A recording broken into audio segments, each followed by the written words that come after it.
साथियों, हमारी सरकार किसानों के कल्याण के लिए, खासकर छोटे किसानों के कल्याण के लिए देश के कृषि जगत के हित में, देश के हित में, गांव गरीब के उज्जवल भविष्य के लिए पूरी सत्यनिष्ठा से, किसानों के प्रति पूर्ण समर्पण भाव से,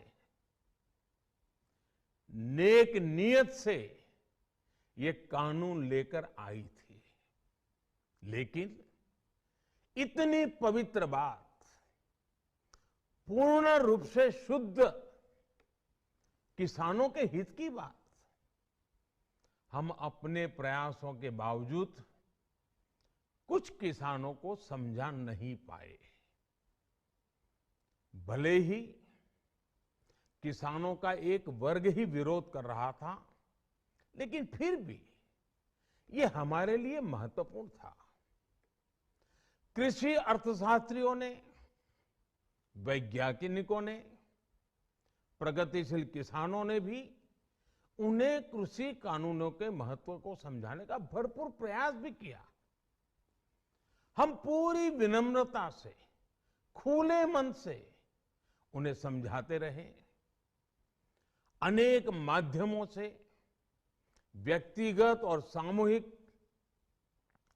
बातचीत भी लगातार होती रही। हमने किसानों की बातों को, उनके तर्क को समझने में भी कोई कोर कसर बाकी नहीं छोड़ी। कानून के जिन प्रावधानों पर उन्हें ऐतराज था, सरकार उन्हें बदलने के लिए भी तैयार हो गई। 2 साल तक हमने इन कानूनों को सस्पेंड करने का भी प्रस्ताव दिया।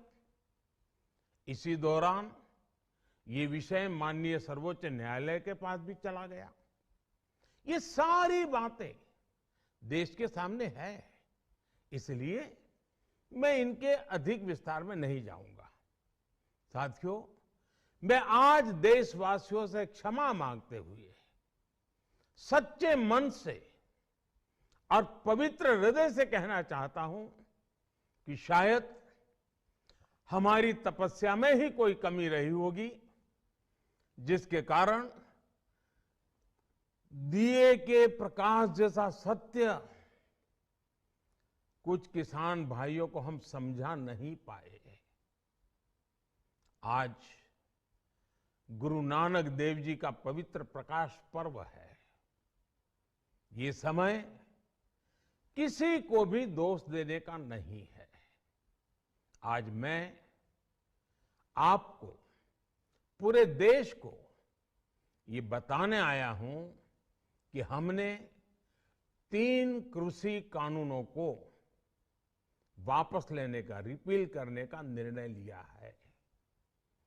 इस महीने के अंत में शुरू होने जा रहे संसद सत्र में, इसी महीने में, हम 3 कृषि कानूनों को रिपील करने की संवैधानिक प्रक्रिया को पूरा कर देंगे।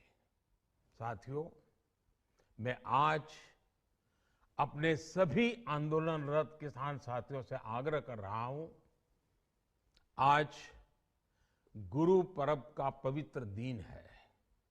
अब आप अपने अपने घर लौटे, अपने खेत में लौटे, अपने परिवार के बीच लौटे।